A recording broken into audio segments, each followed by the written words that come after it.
and welcome back to my channel Study with Sia. I know it's been a long time since I uploaded a video on this channel, but now I'm back with another video, which is the social science book, the SST book of the class 7th, which follows the NEP 2020 and NHCF 2023. It has history, geography and social and political life, basically civics.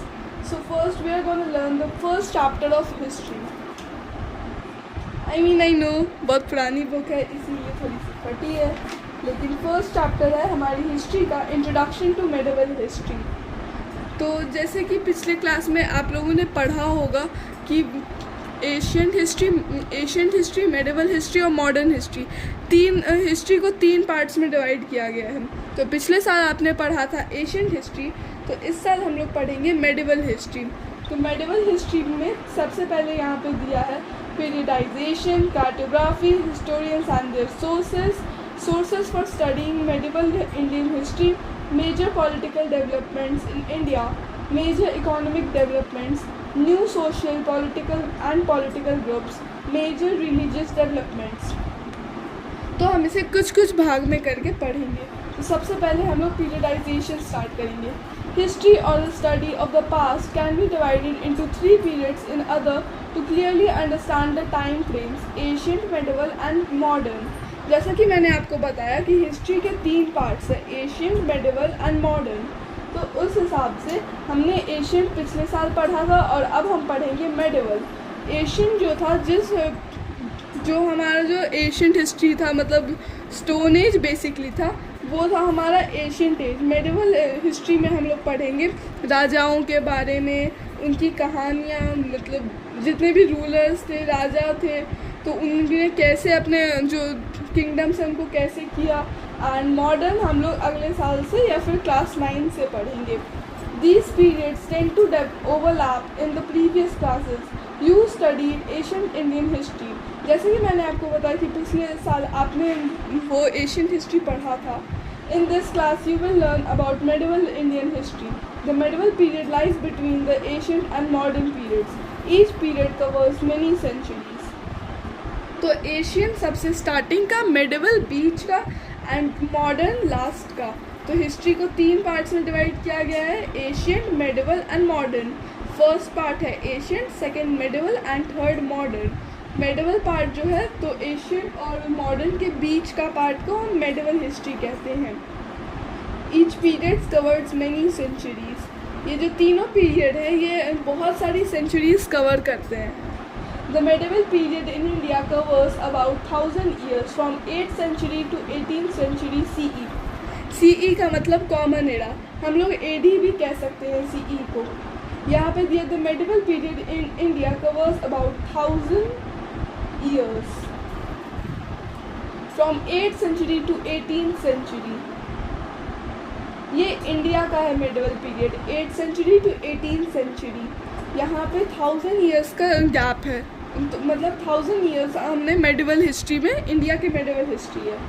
This period witnessed certain developments that differentiated it from the ancient period। The medieval history of India can further be subdivided into two phases. The first phase stretched from 8th century to 13th century and is referred to as early medieval period, while the second phase was from the 13th century to 18th century and is referred to as the later medieval period। इस period में India ने बहुत सारे developments को देखा है, बहुत सारे डेवलपमेंट्स हुए हैं हमारे इंडिया में, और जो हमारे एशियन पीरियड से बहुत डिफरेंट बनाते हैं मेडिवल पीरियड को। तो मेडिवल पीरियड जो है, जो पिछले साल आपने पढ़ा था कि एशियन पीरियड को भी तीन भागों में डिवाइडेड किया गया है। इस साल भी मेडिवल हिस्ट्री को दो भागों में डिवाइडेड किया गया है। 18th century to 13th century है हमारा अर्ली मेडिवल पीरियड, ठीक है। एंड सेकेंड जो फेज़ है वो है 13th century to 18th century later medieval period. तो जैसे कि 8th century to 13th century है वो एक पीरियड है, और 13th century to 18th century वो एक पीरियड है। तो इन दोनों पीरियड में बहुत सारे डिफरेंट थिंग्स हुए होंगे जो इन दोनों को इतना अलग बनाते हैं। यहाँ पे एक्सट्रैक्ट है, एक्सट्रैक्ट की मैं अलग से वीडियो बना के डाल दूँगी। यहाँ पे कार्टोग्राफी, तो कार्टोग्राफी आप लोगों को पता ही होगा, पिछले साल अगर आपने पढ़ा है तो आपको पता ही होगा कि कार्टोग्राफी मतलब मैप जो बनाते हैं जो लोग, वो बेसिकली कार्टोग्राफी होता है। बेसिकली जो आर्ट होता है मैप बनाने का, उसे कार्टोग्राफी कहते हैं। Knowing the geography of a region helps us understand its history better. तो यहाँ पे दिया है अगर हम किसी जगह की ज्योग्राफी अच्छे से जानते हैं तो हमें वहाँ की हिस्ट्री पढ़ने में ज़्यादा आसानी होती है। We use maps to learn about the location and geographical features of a region। तो हम मैप्स यूज़ करते हैं किसी भी जगह के ज्योग्राफिकल फीचर्स पढ़ने के लिए और उन्हें अच्छे से समझने के लिए। Brainstorm, how do you think knowing the geography of a region will help us in understanding its history in a better way? तो मुझे लगता है कि हमें जो मैप्स है उनके इसीलिए इतनी ज़रूरत है, मतलब वो हमारे इतने अच्छी मदद करती है हिस्ट्री पढ़ने में, क्योंकि जब भी हम किसी जैसे अगर हिस्ट्री में किसी भी चीज़ जो हुआ है वो कांधार में हुआ है, अगर हमें ज्योग्राफिकली पता होगा कि कांधार कहाँ पे है तो वो हमें इजी होगा समझने में कि वहाँ का कैसा था सब कुछ। तो इसीलिए मेरे को ज़रूरी लगता है कि geography of region will help us in understanding the history a better way. हमें बहुत मदद करेगा क्योंकि हम जानेंगे उस प्लेस की कंडीशंस क्या है, बहुत कुछ। तो अब यहाँ पे कार्टोग्राफी इज़ द आर्ट और स्किल ऑफ ड्राइंग और making maps and the person who makes map is referred to as cartographer. तो जैसे कि मैंने बताया था कि कार्टोग्राफी मतलब मैप्स बनाना, और जो लोग कार्टोग्राफी मतलब मैप्स बनाते हैं उन्हें कार्टोग्राफर कहते हैं। कार्टोग्राफर जो बेसिकली मैप्स बनाते हैं, जो एक्चुअली सब कुछ करते हैं, जो प्लेसेस लोकेटेड रहते हैं उनके बारे में लिखते हैं, उसे कार्टोग्राफर कहते हैं। In ancient India, the growth of trade and expansion of empires created the need for accurate maps. The Arabs and the Europeans developed cartography as they traveled long distance across land and sea. Contact with them introduced cartography in India.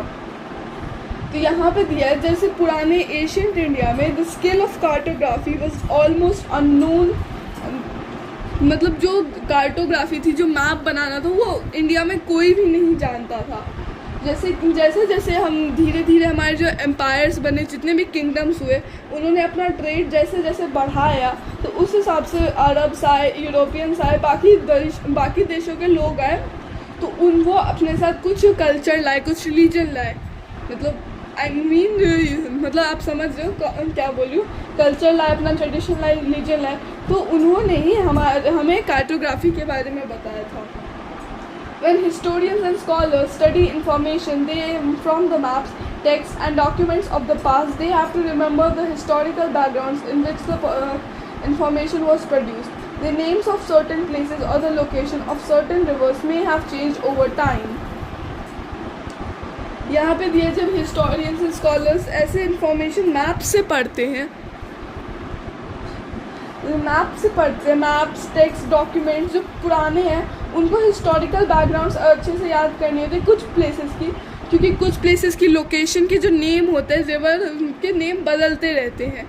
जैसे कि example देते हैं, महाभारत आप सब ने देखा होगा, तो जैसे दिल्ली अभी है, पहले उसका नाम कुछ था, तो पहले दिल्ली का नाम हिस्टोरिकल में इंद्रप्रस्थ था।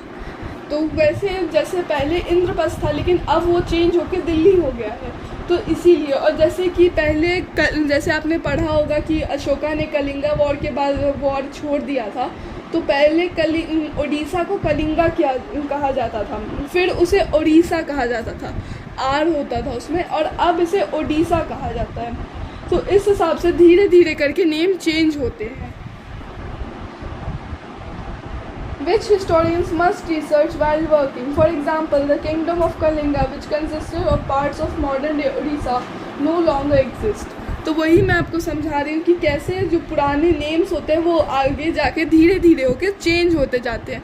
तो जब हिस्टोरियंस होते हैं, स्कॉलर्स होते हैं, वो जब मैप से पढ़ते हैं तो उन्हें हर चीज़ों के नाम, पुराने नाम, नए नाम सब याद रखने होते हैं। बहुत सारी नदी के भी नाम बदलते हैं। Historians and their sources. Historians use different kinds of sources to study the past. During the medieval period, the number of texts and records increased because paper became more common and cheaper. Historians जो होते हैं, जो आपको पता ही होगा कि वो कितने सारे सोर्सेज यूज़ करते हैं, आर्कियोलॉजिकल सोर्सेज कितने सारे उनको यूज़ करते हैं पास्ट को पढ़ने के लिए. During the medieval period the number of text and records increase. जब मेडिवल पीरियड आया तो जितने भी लिखने वाली चीज़ थे, जैसे टेक्स्ट हो गया, तो वो सब इंक्रीज़ हो गए. क्यों? क्योंकि पेपर जो उस टाइम पे था वो बहुत कॉमन हो रहा था, बहुत कम पैसे का हो रहा था. जैसे कि एशियन पीरियड में था, तो एशियन पीरियड में पेपर बहुत वो था, मतलब बहुत रेयरली यूज़ करते थे, बहुत रेयरली मिलता था एंड वो बहुत एक्सपेंसिव होता था. लेकिन मेडिवल पीरियड तक आते आते वो कॉमन होता गया और चीप होता गया. The text written during the medieval period include a variety and preserved in archives and libraries. These include a variety of materials such as royal orders, treaties, records of land revenue and land grants, petitions, holy texts and chronicles of kings. तो जैसे कि मैं बता रही थी कि medieval period में paper बहुत वो होने लगा, चीप होने लगा. तो ये पेपर जो भी डॉक्यूमेंट्स रहते थे वो बेसिकली इंक्लूड करते थे royal orders, treaties, records of land revenue, land grants, petitions, holy texts and chronicle of kings. तो जितने भी किंग्स के ऑर्डर रहते थे, जैसे कि फिर बाइबल हो गया, गीता हो गया, तो वो सब पहले तो गीता जो था वो पहले बता बता के मुंह से सबने याद किया था. लेकिन फिर धीरे धीरे जैसे जैसे वो बढ़ता गया तो फिर उसे लिखा गया. क्यों? क्योंकि पेपर चीप होता गया, सब कुछ ईजी होता गया उस टाइम के लिए, तो इसीलिए. तो यहाँ पे होली टेक्स्ट दिया, क्रॉनिकल्स ऑफ किंग्स, पेटिशंस. जैसे अभी आप कहीं पे ज़मीन खरीदो तो आपको उसका पेपर मिलता है, तो पहले जो था तो वो भी रिकॉर्ड ऑफ लैंड, तो पहले भी वो पेपर मिलता था क्योंकि उस टाइम पे तो पेपर चीप हो गया था, तो वो record of land revenue in सब का मिलता था. यहाँ पे जितने भी रॉयल ऑर्डर्स रहते थे वो भी पेपर में लिख के मिलते थे. Since there was no printing press in medieval India, all manuscripts were copied by hand by the scribes. Scribes were people who were employed to keep records. They made copies of the original documents. तो उस time पे तो कोई printer था नहीं जो हम लोग एक चीज़ लिखे उसे तुरंत प्रिंट कर दिए, ऐसा तो था नहीं पहले के टाइम पे. तो पहले के टाइम पे जितने भी मैन्यूस्क्रिप्ट्स होते थे, डॉक्यूमेंट्स होते थे, उन्हें लिखा जाता था. और स्क्राइब्स ऐसे पीपल होते थे जो ओरिजिनल डॉक्यूमेंट है उसे कॉपी करते करते लिखते थे. तो बेसिकली वो उस टाइम के प्रिंटर कह सकते हैं. Have you ever copied notes from your friend's notebook? Sometimes you are not able to understand a word or a line of what she has written. Homework तो सबने कॉपी किया होगा, कभी कभार मैंने भी किया है. मतलब मैथ्स का होमवर्क अगर छूट गया तो कभी कभार मैंने भी किया है. लेकिन हमेशा ऐसा ना होता ही है कभी कभार कि कोई जैसे लेटर है वो आपको समझ ही नहीं आता एंड आपके फ्रेंड से आप पूछना भी नहीं चाहते क्योंकि फिर उसे लगेगा कि उसकी राइटिंग ख़राब है, ऐसे ऐसे, समझ रहे हो. तो इसीलिए फिर आपने अपने मन से उसको लिखा होगा. At such times you often guess what has been written and then write that down. तो फिर आप guess करके क्या लिखा है उसने आप लिख देते हो.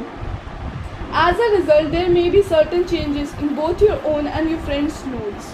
तो इस हिसाब से आपके फ्रेंड्स के नोट्स में और आपके नोट्स में कुछ चेंजेस आ सकती हैं, right? Similarly, scribes often made changes while copying the documents. These changes grew over the centuries. The manuscripts of the same text would vary from one another. When the original documents can be found, the historians have to consult the hand-copied manuscripts for information.